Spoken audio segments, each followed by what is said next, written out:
दोस्तों नमस्कार।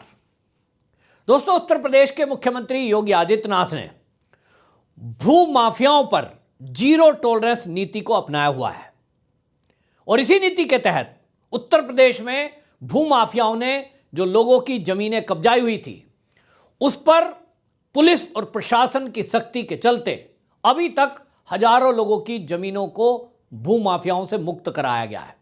लेकिन एक ऐसा वाकया उत्तर प्रदेश में देखने को मिला जिसमें उत्तर प्रदेश में योगी आदित्यनाथ ने मात्र 24 घंटे में भू माफियाओं के चंगुल से सेना के एक अधिकारी, मेजर रैंक के एक सेना के अधिकारी के मकान पर कब्जा जमाए हुए समाजवादी शासनकाल में जो गुंडे बैठे थे उनको मात्र 24 घंटे में न केवल गिरफ्तार किया, उनके चंगुल में जो मकान था सेना के मेजर का उससे मुक्त कराकर और उनकी बेटी को सौंपा। यह पल जब कैमरे में कैद हुआ तो वो बेटी जो एक बीमारी से पीड़ित है वो बोल रही है योगी जी को thank you uncle. Sanjana Bhatt भैया, wish you happy new year. Yesterday I went with Apola uncle Rani ma'am to Chief Minister uncle residence and office. There I met and talked with CM uncle. He is a very decent, good, high official person, and God bless him. Wish him happy long life and best wishes to CM uncle. May God bless him always. CM uncle, wish you happy new year. Thank you uncle for helping me so much. God bless you uncle. Wish you happy long life. जी हां, वाकया लखनऊ का है।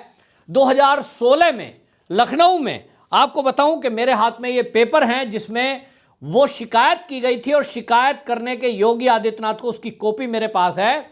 मात्र 24 घंटे के अंदर सेना में मेजर विपिन चंद्र भट्ट, वो सेना में मेजर थे। 1994 में उनका निधन हो जाता है।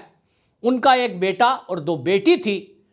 दुर्भाग्य से उनका जो बेटा था और एक बेटी थी उसकी भी मृत्यु हो जाती है और उसी सदमे में उनकी जो दूसरी बेटी थी मेजर साहब की, वो मानसिक रूप से पीड़ित हो जाती है और उस बीमारी के कारण जो सिजोफ्रीनिया नाम की बीमारी है उनको वहाँ जो रिहैब सेंटर है, निर्वाण रिहैब सेंटर है, वहाँ 2016 में उसको डॉक्टरी इलाज के लिए ले जाया जाता है और इसी का फायदा समाजवादी शासनकाल में भूमाफियाओं ने उठाया। मेजर की वो बीमार बेटी जो अपने इलाज के लिए रिहैब सेंटर में गई थी, उसका खाली पड़ा मकान देखकर भूमाफियाओं ने उस पर कब्जा जमा लिया। मकान के ऊपर अपने नाम की पट्टिका लगा ली क्योंकि उनको लगता था कि वो तो बेटी है, बीमार है, और एक फर्जी कागज बना लिए जिस पर दावा किया गया कि ये तो मकान हमारा है, हमने खरीद लिया है। वो बीमारी में पीड़ित बेटी जब थोड़ा उसको आराम मिला तो उसको समझ में आया कि ये मकान तो मेरे पिता का है और उन्होंने किसी को बेचा नहीं है, ये कागज फर्जी हैं। उनको लेकर के अभी हाल ही में दिसंबर महीने में उन्होंने पुलिस में शिकायत की, लेकिन पुलिस का कहना था कि भाई पेपर नकली है कि असली, इसकी जांच अधिकारी जो करते हैं वो उस जांच के बाद कार्रवाई करेंगे। लेकिन इस बीच ये जो बेटी है मेजर साहब की, जिसका नाम अंजना था, वो योगी आदित्यनाथ जी से मिल लेती है और योगी जी से मिलकर के आग्रह किया कि मैं मेजर की बेटी हूं, मेरे पिता इस संसार में नहीं है, सेना में उन्होंने सेवा की है और मेरे जो मकान है उस पर भूमाफियाओं ने कब्जा जमा लिया है और इतना ही नहीं, अपना एक बोर्ड लगा लिया है और उन्होंने फर्जी कागजात बना लिए हैं और कहते हैं कि मालिक मैं हूं।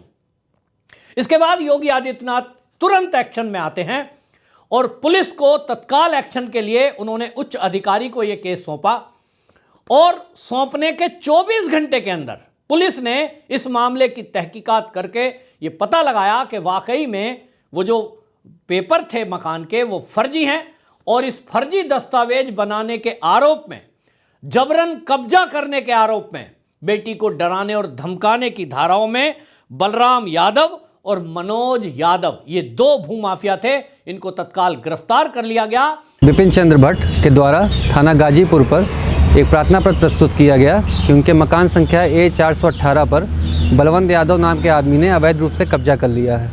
इस संबंध में उनके प्रार्थना पत्र पर जांच कर मुकदमा थाना गाजीपुर पर सुसंगत धाराओं में पंजीकृत किया गया और वो पट्टिका लगाई हुई हटाई गई और उसके तत्काल बाद इस बेटी को उस मकान की चाबी सौंप दी गई। ये बेटी जो मानसिक रूप से एक ट्रॉमा में गुजर रही थी, जिसके पिता चले गए, जिसके जवान भाई चले गए, जिसकी बहन चली गई, और उसको लग रहा था कि अब कौन उसका दुनिया में है, कौन उसको ये मदद कराएगा। लेकिन योगी आदित्यनाथ उसके लिए देवता बनकर उभरे और योगी आदित्यनाथ ने ये उत्तर प्रदेश में ये सिद्ध किया है कि उत्तर प्रदेश में भूमाफिया हो या फिर गैंगस्टर, कोई उनकी अब चलेगी नहीं, क्योंकि योगी में, उत्तर प्रदेश में योगी हैं। लोग पूछते हैं यूपी में काबा, उनको मेजर साहब की इस बेटी जिसका नाम अंजना है उससे मिलना चाहिए, तो वो बताएगी कि यूपी में बाबा, और इन बाबा ने ही ऐसे ही अंजना जैसे पता नहीं कितने ही ऐसे लोगों को अपना आशियाना लौटाने में मदद की है, जिन पर समाजवादी शासनकाल में गुंडे कब्जा जमाए बैठे थे और उनको कोई राहत की किरण नजर नहीं आ रही थी।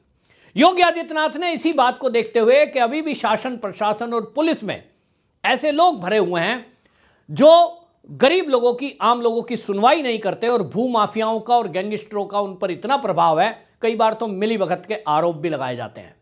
और इसलिए योगी आदित्यनाथ ने जनता दरबार लगाने शुरू किए।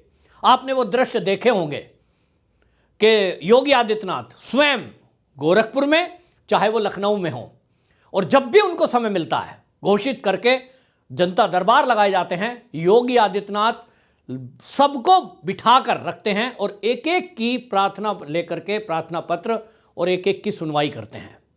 समस्या का निस्तारण करने के लिए अधिकारियों को सीधा आदेश है कि जो जनता दरबार में पहुंचा है उस पर तत्काल एक्शन हो और उसकी रिपोर्ट भी बाकायदा सीएम कार्यालय को पहुंचाई जाए। इस पर यह भी निगरानी रखी जाती है कि जो वहां जनता दरबार में प्रार्थना पत्र दिए गए हैं उस पर अधिकारियों ने पहले से एक्शन क्यों नहीं लिया। अगर वहां ढीला ढवाली दिखाई देती है, अधिकारी की लापरवाही नजर आती है, तो उस पर भी एक्शन लिया जाता है। ये योगी आदित्यनाथ का शासनकाल है। पुराने जमाने में हम सुनते थे कि राजा भेष बदलकर जनता के बीच में समस्याओं को सुनने के लिए जाया करते थे। यहाँ तो उत्तर प्रदेश में योगी आदित्यनाथ भगवाधारी संत वो जनता के बीच में जाते हैं, जनता की समस्याओं को सुनते हैं। और कोई ऐसी कल्पना नहीं कर सकता था कि 2016 से, आप सोचिए 10 साल हो गया, 10 साल से जिस मकान पे कब्जा जमाए हुए भूमाफिया बैठे हों, करोड़ों रुपए की प्रॉपर्टी का मामला हो, उसको 24 घंटे में कोई छुड़ा सकता है। लेकिन मैं इस बात को पुख्ता कह सकता हूं इस केस को देखते हुए, अंजना के, इस अंजना बेटी के, जिसने कहा thank you uncle, thank you Yogi uncle, तो मैं ये कह सकता हूं कि योगी हैं तो मुमकिन है। अभी तक आपने मोदी है तो मुमकिन सुना था, लेकिन उत्तर प्रदेश की जनता कह रही है कि योगी है तो मुमकिन है कि भूमाफियाओं से भी 24 घंटे में प्रॉपर्टी को कब्जा मुक्त कराया जा सकता है, भूमाफियाओं को जेल में भेजा जा सकता है। आपकी इस पर क्या राय है, कमेंट जरूर लिखें और वीडियो को शेयर जरूर करें, ताकि भूमाफियाओं तक ये खबर पहुंचे कि यदि उन्होंने किसी गरीब के मकान पर कब्जा करने का सोचा है या किया हुआ है, तो निश्चित जानिए कि योगी जी की नज़र में आए तो बच नहीं पाओगे। वंदे मातरम।